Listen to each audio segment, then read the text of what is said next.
안녕하세요. 많은 구독자분께 제 사연을 들려드리고 싶었지만 시작이 어려워서 늘 미루다 드디어 들려드리게 되었습니다. 저는 결혼하고 겪은 제 시모와 남편에 관한 얘기를 해보려고 해요. 30대 초반에 지인의 소개로 만나게 된 남편은 처음부터 조금 부담스러웠습니다. 제가 너무 좋다면서 흔히 말하는 하늘의 별이라도 따줄 기세였죠. 사실 전혀 제 스타일이 아니라서 난감했습니다. 외적인 모습도 성격도 어느 것 하나 제 스타일이 아니었지만 그저 진실한 마음 하나만 보고 남편과 연애를 하게 되었죠.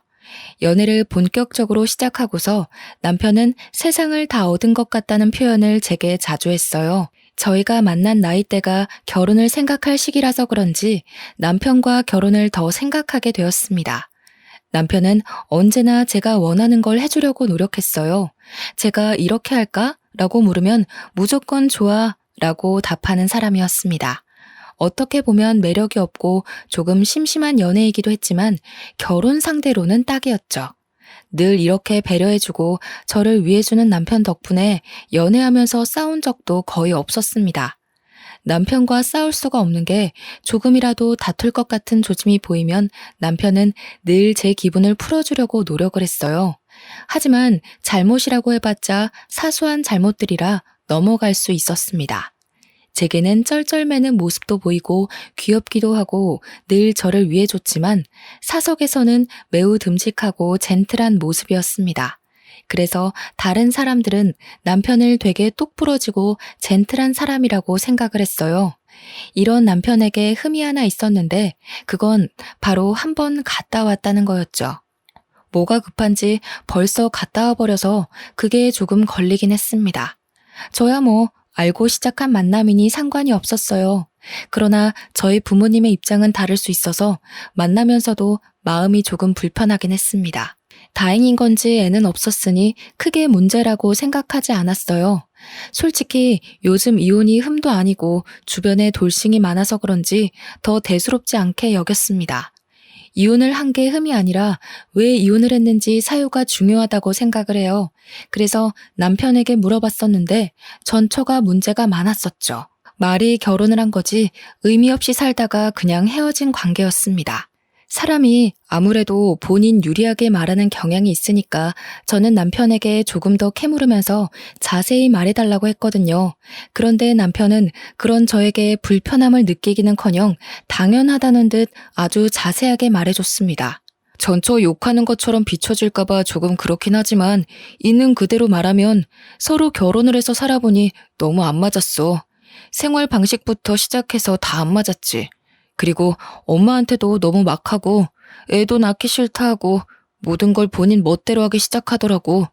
그렇게 하루도 빠짐없이 싸우다 결국 서로 합의하에 바로 헤어진 거야. 아, 그래?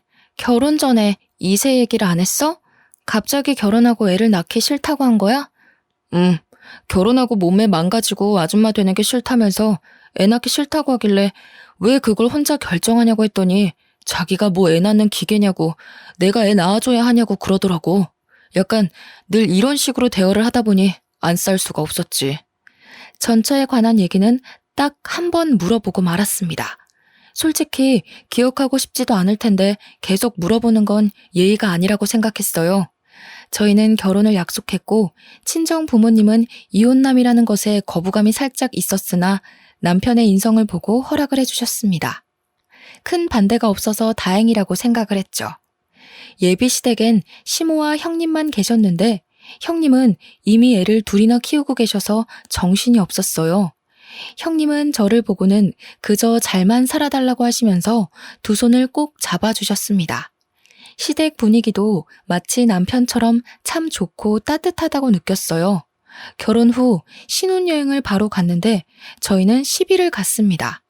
신경 쓸 게 많아서 힘들었던 결혼을 드디어 끝냈다는 생각에 홀가분했고 한편으로는 이제 정말 유부녀가 되었구나를 실감했죠. 지겨운 일상에서 벗어난 신혼여행은 그저 행복 그 자체였습니다. 그런데 충격적인 일들이 벌어지기 시작했어요. 남편이 자꾸 핸드폰을 붙들고 누군가랑 통화하면서 시간을 오래 보내는 겁니다. 짜놓은 일정이 있으니 움직여야 하는데 대체 누구랑 저렇게 통화를 하는 거지 싶었죠. 회사 전화일 수도 있으니 우선은 기다리다 30분이 넘도록 전화를 하길래 대체 누구냐고 물었어요. 여보, 대체 누구랑 그렇게 통화를 해? 우리 나가야 한다니까. 조금만 있다가 나가자. 엄마 지금 심심하대. 뭐라고? 어머님이랑 통화하는 거야, 지금? 응, 왜? 엄마, 예지랑 통화할래? 그래, 바꿔줄게. 받아봐, 바꿔달래, 엄마가. 아, 네, 어머님. 그래, 나다. 신혼여행은 재밌니? 어때? 날씨는 좋고? 밥은 먹었어? 네? 아, 네네. 날씨도 좋고 밥도 잘 먹었어요. 어머님은 식사하셨어요? 아니, 안 먹었다. 아들 장가 보내고 나니까 허전해서 그런가 입맛도 없고 기분도 내내 울적하네. 아유, 어머님, 저희가 자주 놀러 갈게요. 놀러 오는 거랑 같이 사는 거랑은 다르지. 준호나 다시 바꿔줘. 시모가 심심하다고 30분을 넘도록 통화한 남편은 그 이후에도 30분을 넘겨 결국 1시간을 넘도록 통화를 했습니다. 다른 것도 아니라 심심하다고 일정까지 미루고 통화만 붙들고 있는 게 상식적으로 맞나 싶었죠. 열이 잔뜩 받아 있는데 이제 와서 안 나가냐고 왜 누워있냐는 남편이었습니다. 싸우기 싫었는데 말이 곱게 나가지 않았고 저는 확 질러버렸어요. 여보, 우리 지금 신혼여행 온 거잖아. 일정도 다 미리 짜뒀고. 근데 어머님께서 심심하다고 1시간을 넘도록 통화만 하고 있는 걸 내가 어떻게 이해해야 해? 그럼 조금 있다가 또 전화하셔서 심심하다고 하시면 또 할 거야? 여보가 그건 이해해줘야지. 다른 것도 아니라 엄마 일인데. 나랑 같이 살다가 이제 혼자 사니까 얼마나 외롭겠어. 그렇다고 신혼여행 중에 엄마랑 계속 통화만 하고 있는 게 맞아? 내가 지금만 말하는 게 아니잖아.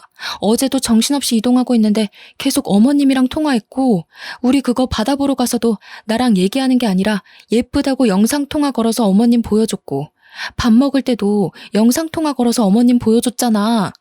그거야. 같이 못 온 게 아쉬우니까 그렇게라도 보여드리고 싶은 거지. 그럼 그냥 어머님이랑 둘이 오지. 나랑 뭐 하러 왔냐고. 난 무슨 죄야? 나도 내 돈 내고 내 시간 써가면서 온 신혼여행인데 왜 당신이랑 어머님 그 애틋함에 밀려서 아무것도 못하고 내내 눈치만 보고 있어야 하는데? 당신 너무 이기적이다. 나 조금 실망했어. 내가 당신 진짜 사랑하고 다 좋아하지만 엄마에 대해 이해 못하는 건 너무 싫어. 이건 앞으로 살면서도 조심해줘. 내가 조심하라고? 당신이 조심해야지. 적당히 해. 마마보이야 뭐야 진짜. 결국 남편이랑 신혼여행 2일차 만에 대판 싸웠습니다. 오죽 열받았으면 한 곳에 있는 것도 싫은 거예요. 그래서 혼자 나가서 술을 마시다가 근처 호텔을 잡아서 따로 자버렸죠. 원래 남편이라면 난리가 나서 저를 찾아야 했지만 잡은 물고기가 돼버린 저를 안 찾더라고요. 무심코 마마보이냐고 말을 했는데 혼자서 내내 생각해보니 정말 마마보이인가 싶었습니다. 생각할수록 맞는 것 같았지만 아니라고 믿고 싶었죠. 연애 기간을 포함해서 이렇게까지 싸운 게 처음이라 제대로 싸우고 싶었어요. 어중간하게 풀리기도 싫었기에 저는 다음날 씩씩하게 홀로 여행을 했습니다. 남편에게 중간마다 전화가 왔지만 받지 않았죠. 그런데 갑자기 시모에게 전화가 오는 거예요. 딱 그걸 보고 느낌이 싸한 게 남편이 고자질했구나 싶었습니다. 시모 전화까지 안 받을 수는 없으니까 조심히 시모 전화를 받았어요. 받자마자 고함을 치는 시모 목소리에 깜짝 놀랐습니다. 너 지금 뭐 하는 거니? 애미랑 아들이 전화하는 걸 질투해서 지금 성질을 부리니? 그럴 거면 돌아오지 거기서 뭐 하는 거야? 당장 돌아와. 어머님, 질투라니요. 그런 적 없어요. 그리고 이건 저희 부부 일이니 저희가 알아서 할게요. 부부 일이고 나발이고 내 아들이 힘들어하는 건 나 못 본다. 군소리 말고 당장 돌아와. 어머님이 제 입장에서 생각을 해보세요. 이게 어떻게 질투겠어요? 한두 번도 아니고 여행하는 내내 어머님이랑 영상통화하고 대화하고 그러고 있는데 굳이 같이 여행 온 의미가 없잖아요. 너 지금 시애미한테 말 대답하는 거니? 너희 엄마가 그렇게 가르쳤니? 내가 너 아주 좋게 봤는데 이제 보니까 버르장머리가 없구나. 어머님, 죄송하지만 제가 지금 이런 말 들을 이유가 없는 것 같아요. 저희 부부 1인이 알아서 해결할게요. 먼저 끊겠습니다. 시모에게 일방적으로 욕을 제대로 먹었습니다. 그리고 확신했어요. 전처와 이혼한 이유는 전처의 잘못이 있을 수 있지만 분명 시모와 남편의 이 관계도 있겠다고 말이죠. 너무 화가 난 저는 남편이 있는 곳으로 갔고 가보니 혼자 TV를 보며 깔깔거리며 웃고 있었습니다. 마음 같아서는 뒤통수를 한 대 확 쳐주고 싶었지만 참고 말했어요. 당신 마마보이야? 하나부터 열까지 어머님한테 다 말하는 거야? 뭐 하자는 거니 지금? 나 지금 어머님한테 욕먹었어. 마마보이라니. 아들이 엄마랑 사이가 좋은 게 마마보이라고 손가락질 받을 일이야? 그리고 당신 어딨냐고 물어보길래 싸워서 안 들어왔다고 한 건데 그게 왜? 적당히 둘러대면 되잖아. 그걸 다 말하냐고. 생각이 없어? 또 싸우러 온 거야? 당신 무슨 쌈딱이야? 툭하면 싸우려고 하는데 어디 무서워서 무슨 말이나 하겠냐? 경고하는데 우리 일은 우리가 알아서 해결해. 어머님한테 다 말하지 말고. 알겠어? 그리고 마마보이 정말 질색이니까 그만 좀 해. 경고? 당신 진짜 왜 이래? 내가 알던 한예지 맞니? 왜 이렇게 드세진 거야? 남편은 오히려 제가 쌈딱처럼 변했고 드세졌다면서 억울하다고 했어요. 본인은 잘못한 것도 없고 변한 것도 없다면서 말이죠. 참 답답하더라고요. 제가 마마보이를 겪어보기 전까지는 뭐가 그렇게 힘들까 싶었는데 막상 겪어보니까 미치겠었죠. 심지어 이건 아직 결혼 생활을 시작하기도 전이었고 이 결혼 생활이 무사히 유지될까 싶었습니다. 신혼여행은 더 있을 수 있는 상황이 아니라 스케줄을 전부 취소하고 돌아왔어요.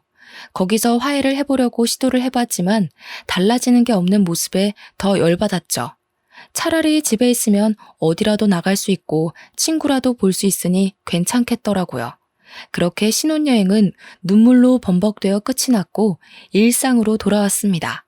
맞벌이를 하던 저희 부부는 회사에 있는 시간에는 다투지 않았어요. 그러나 퇴근 후 집에만 오면 미칠 것 같았습니다. 하루는 남편이 평소보다 1시간 늦게 온다길래 제가 장을 보고 들어가서 저녁 준비를 하고 있겠다고 했어요. 장을 보던 중 문득 남편이 변비 때문에 요즘 고생하던 게 생각나서 전화를 걸어서 물어봤죠. 여보, 나 마트 왔는데 유산균 음료 같은 거 사다 줄까? 오, 좋지. 역시 나 챙겨주는 건 우리 와이프랑 엄마뿐이야. 그래, 알겠어. 아, 여보, 잠시만. 엄마한테 물어보고 전화 줄게. 뭐를? 나 늘 먹던 거 있거든. 그리고 먹으면 배 아픈 것도 있어서 그거 물어봐야 해. 기다려봐. 30살이 훌쩍 넘은 남성이 본인 입으로 들어가는 거 하나까지도 엄마에게 물어보더라고요. 유산균 음료를 사려고 들었다가 순간 또 분노해서 그냥 안 샀습니다. 한참 후에 전화가 왔는데 본인이 늘 먹던 거는 이거고 먹으면 배 아프던 건 이거니까 피해서 사야 한다면서 알아두라고 하더군요. 너무 기분이 안 좋아서 말해준 음료가 매장에 없어서 안 사간다고 보내고 말았습니다. 이렇듯 하나부터 10까지 믿기지 않을 정도로 남편은 다 시모에게 물어봤어요. 뭘 상상해도 그 이상의 급으로 말이죠. 제가 진짜 제일 황당하고 웃겼던 건 남편이랑 쇼핑을 하러 갔는데 본인이 신발 2개 중 뭘 살지를 한참 망설이는 겁니다. 물론 그럴 수 있죠. 그래서 제가 말을 했어요. 여보, 평소 옷 입는 스타일에는 왼쪽 게 더 좋을 것 같은데? 오른쪽 거는 매일 신기에는 조금 부담스럽잖아. 나도 그렇게 생각은 하는데 뭔가 오른쪽 운동화처럼 포인트가 될 것 같은 운동화는 없어서 이번 기회에 사볼까 했지. 그럼 오른쪽 운동화로 해. 네, 고객님. 평범한 운동화가 많으신 거면 오른쪽 운동화 하나 있으면 좋으실 거예요. 잠시만요. 여보세요? 엄마 바빠?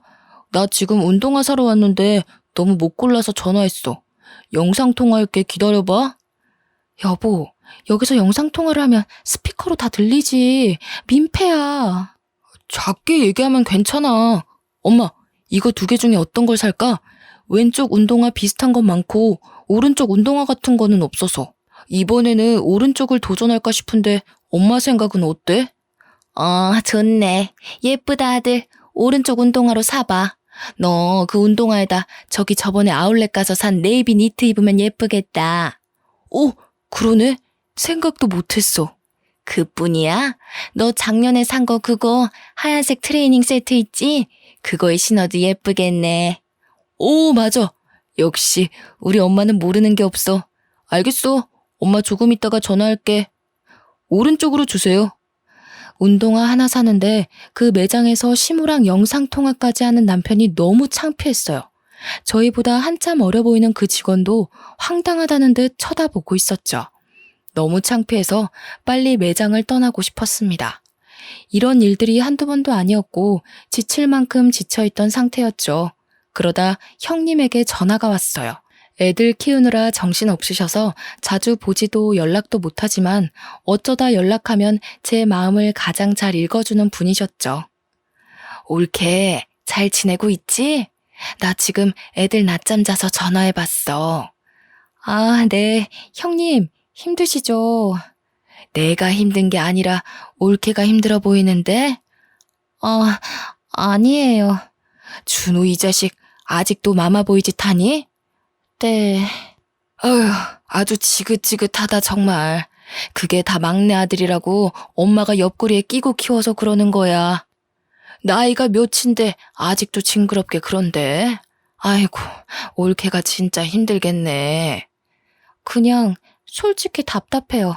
제가 괜히 이상한 사람 같고 막 그런 거 있잖아요. 에이, 그렇게 생각하지 말고 정 힘들 때는 그냥 나한테 연락해. 알겠지? 네, 형님. 감사해요. 큰 도움까지는 아니더라도 이렇게 편을 들어주고 공감해주는 것도 제게는 큰 힘이 되었습니다. 지긋지긋한 마마보이 남편과 사는 건 제가 귀를 닫으면 평화로웠고 귀를 열면 평화롭지 못했어요.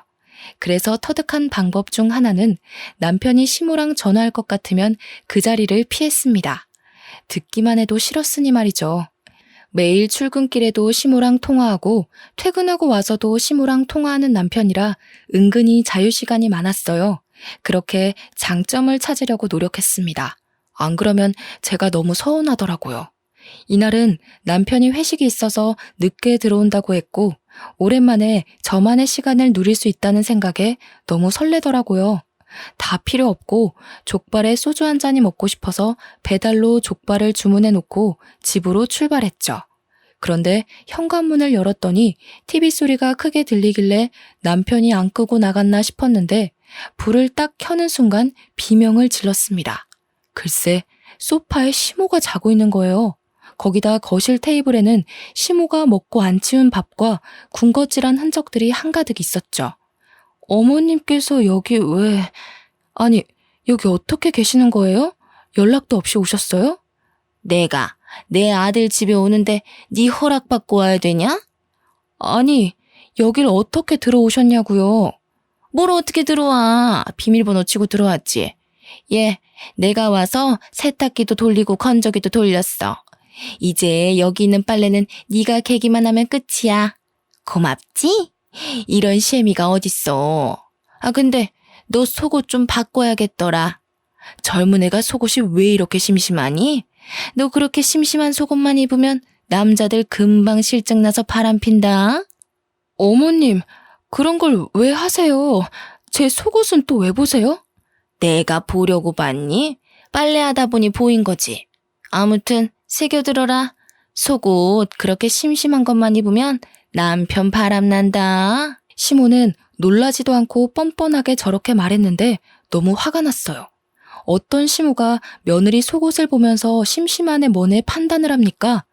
수치스럽다 못해서 폭발할 것 같았지만 입술을 깨물면서 참았습니다. 심지어 세탁기와 건조기는 그냥 알아서 돌아가는 것들인데 그거 좀 했다고 저희 집 와서 힘들었다면서 생색을 냈죠. 오히려 시모가 어지른 것들을 치우느라 제가 고생했거든요. 열받아 있던 찰나에 문득 제가 시킨 족발이 생각나서 시모를 급하게 보내야겠다 싶었습니다. 시모랑 이 기분으로 같이 족발까지 먹고 싶지는 않았거든요. 어머님, 오늘 이 사람 회식이라 늦게 오거든요.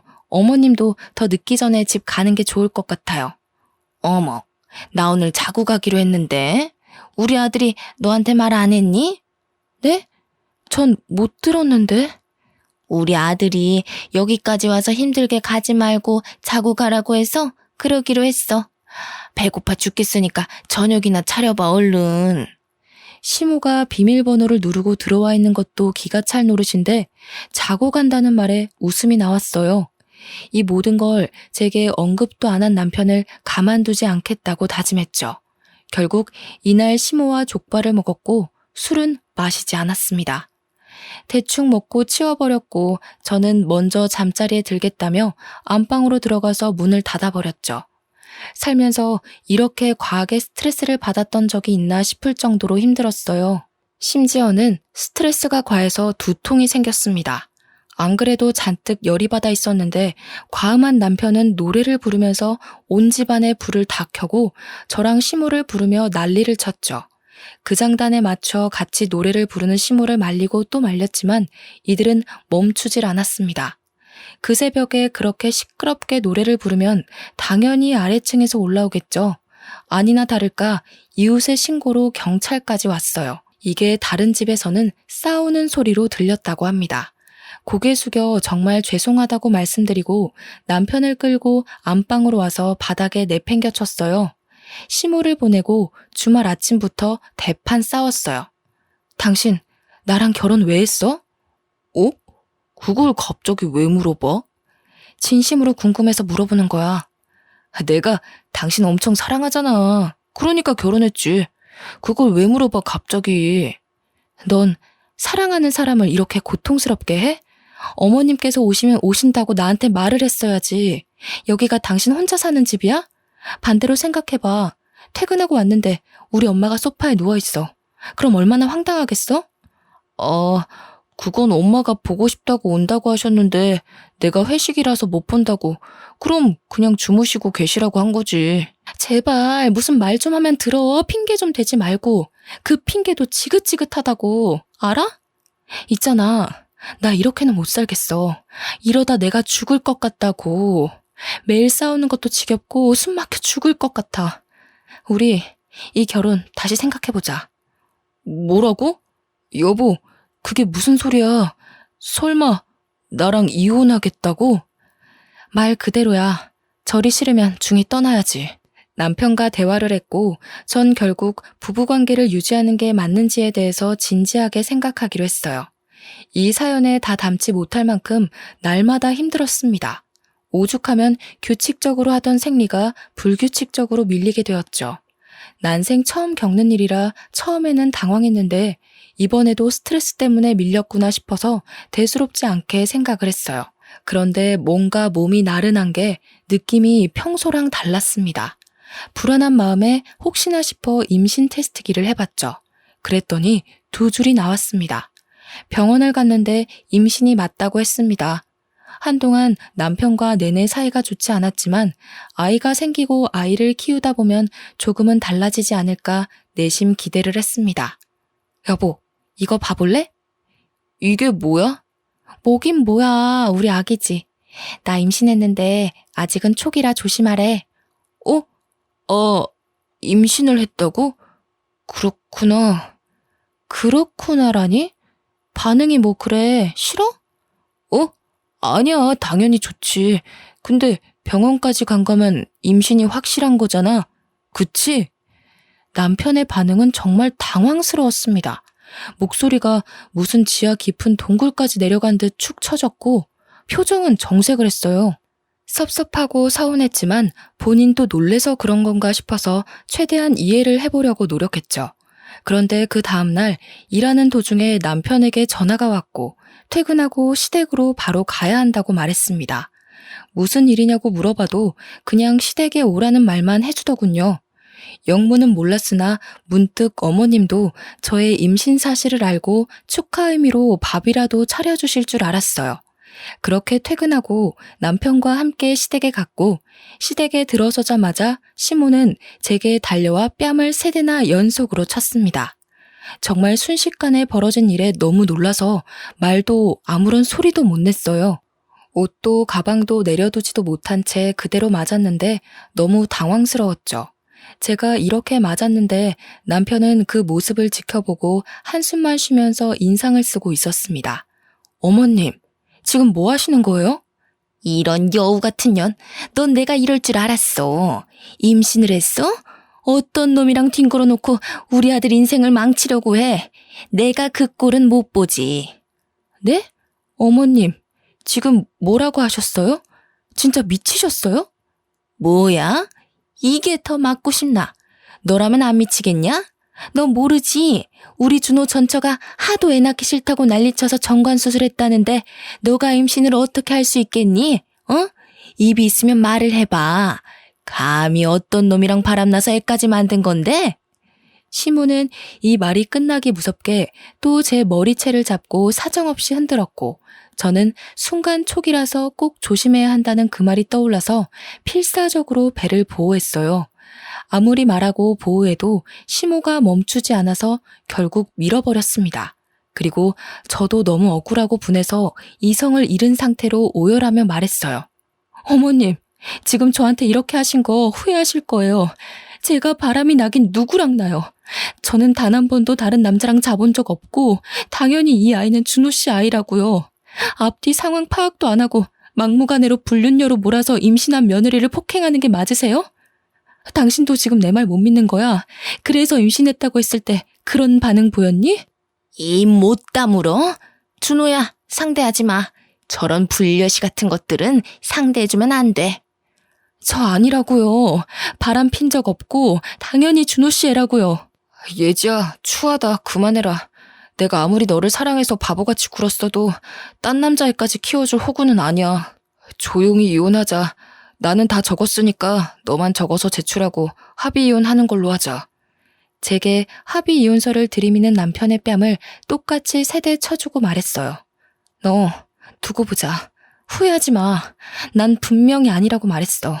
나한테 끝까지 마마보이 짓 한 거 후회할 거야. 그리고 당신 무식한 게 다가 아니야. 어디 감히 임산부를 때려? 미친 것들. 전 그렇게 말하고 바들바들 떨리는 몸으로 시댁에서 나왔습니다.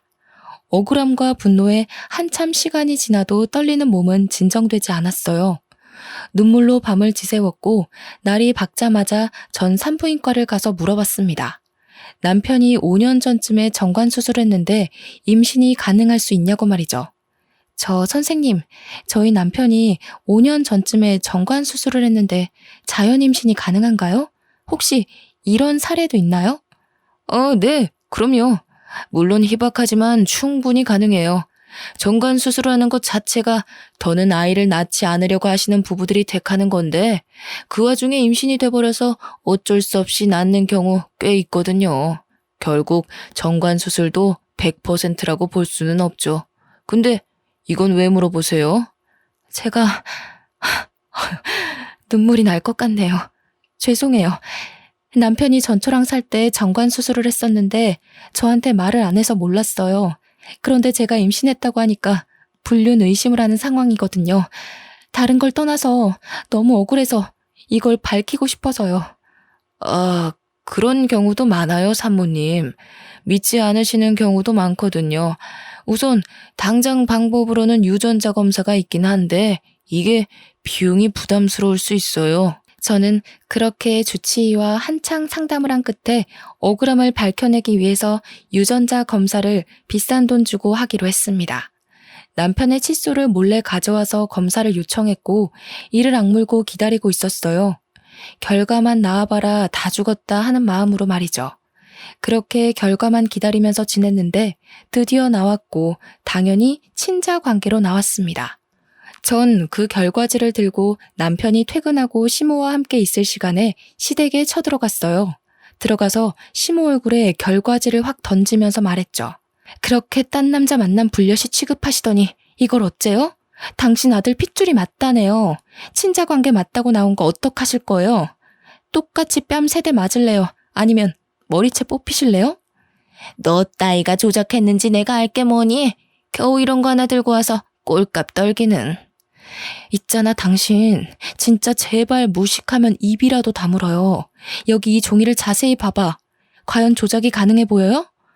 정말 대화도 하기 싫다. 아니, 할 가치를 못 느끼겠어. 시모는 친자 관계가 맞다는 검사 결과지도 조작 아니냐며 끝까지 우겼어요.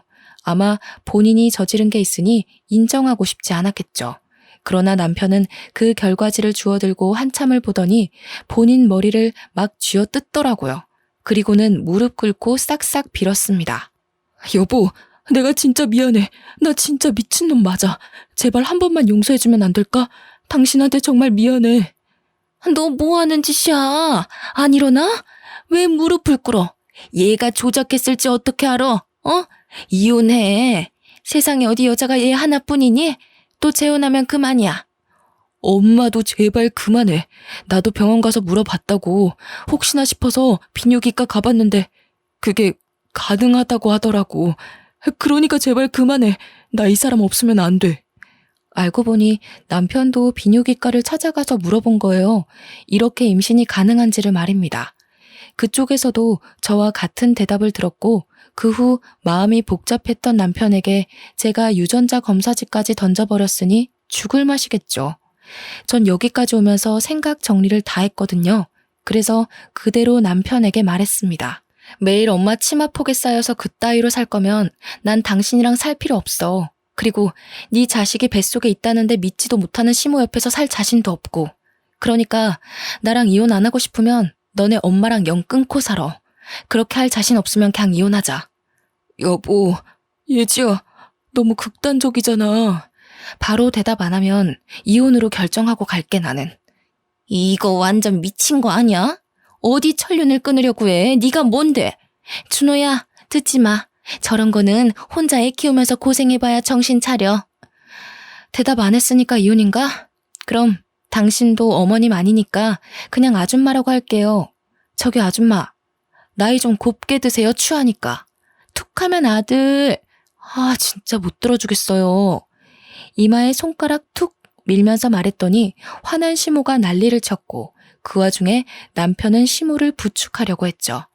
더는 시간 끌 것도 없고 전 더 완강하게 말했습니다. 김준호, 너희 엄마 몸에 손대기만 해봐. 난 바로 이혼이야.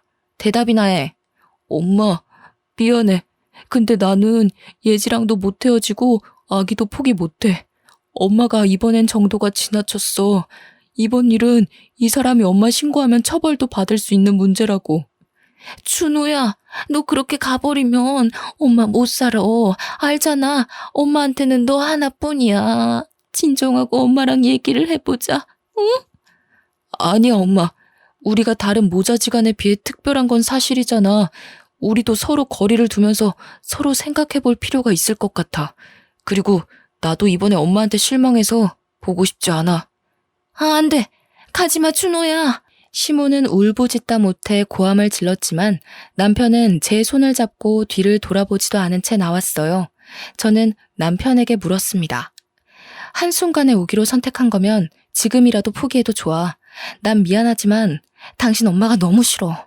그렇게 무식하게 무작정 손부터 올리는 모습에 난 오만 정이 다 떨어졌거든. 그건 용서받을 수 없는 일이야. 내가 제일 잘 알지, 지켜봤으니까. 심지어 말리지도 않았던 나도 방관자고 잘못이야. 정말 미안해, 여보. 미안하다는 말밖에 할 말이 없네. 제발 싸우지 말고 잘 살아보자. 그러려고 결혼했던 거잖아. 나 신혼여행 때부터 지금까지 제대로 웃어본 적이 없어. 맞아. 내가 너무 당신한테 무심했어. 다시는 그런 일 없도록 할게. 남편과는 집에 가는 길에 드디어 대화다운 대화를 나눴습니다. 이 대화가 제 마음을 많이 녹였어요. 그리고 놀랍겠지만 저게 시모와는 정말 마지막이었습니다. 그 이후 제가 제시한 조건처럼 시모의 목소리도 간접적으로 듣지 않았고 남편이 시모와 연락하는 모습조차 보이지 않았어요. 명절뿐 아니라 시댁에 가야 할 때도 전 가지 않았죠. 물론 남편은 5년 뒤 혼자서 시모를 보러 갔어요. 잘 다녀왔냐고 물어봤는데 남편은 오히려 그동안 본인이 마마보이처럼 살았던 것에 대해서 후회를 하는 눈치였습니다. 모든 걸 시모 뜻대로 살지 않아도 충분히 효도할 수 있는데 어쩌면 이 모든 비극은 본인이 만든 것 같다고 자책을 하기도 했어요. 남편이 자책하는 모습을 볼 때면 마음이 아프긴 했지만 아니라고 말하지는 않았습니다. 자책하고 반성할 시간은 필요해 보였거든요. 긴 시간을 마마보이로 살았기 때문에 긴장이 풀리면 또 그 습관처럼 살아갈까봐 그게 무서워서 공감을 해주지 않았습니다. 아이를 보고 싶어 했지만 보여주지 않았고 그건 시모가 제게 저지른 죗값이라 생각하라고 했어요. 어떤 놈 아이냐고 할 때는 언제고 이제 와서 본인 손주라니까 보고 싶다고 하는 것도 솔직히 거북했죠. 그치만 저도 마음을 곱게 먹고 긍정적으로 생각하려고 노력 중입니다. 아이가 더 크면 보여줄 생각이긴 하지만 아직 말은 하지 않았습니다. 남편에게 괜히 말했다가 시모에게 설레발 칠까봐 말을 아끼고 있고 남편도 아이를 보여달라는 말을 먼저 꺼내지 않아요. 지금이야 평화를 되찾았지만 언제 또 은근슬쩍 나타날지 모른다는 불안감은 늘 있습니다. 마마보이 습관을 버리지 못하고 또 몰래 시모를 집에 찾아오게 한다면 바로 이혼할 거라고 말하니 절대 마주치지 않게 노력하고 있네요. 엄마 없이는 못 살던 남편도 곧 초등학교에 입학하는 딸아이에게 집중해서 그런지 행복하게 연애하던 그 시절로 다시 돌아간 기분입니다. 우여곡절이 많았지만 저는 결국 가정을 지켰고 지금처럼만 별탈 없이 저희 세 가족이 지낼 수 있도록 많은 응원 부탁할게요. 감사합니다.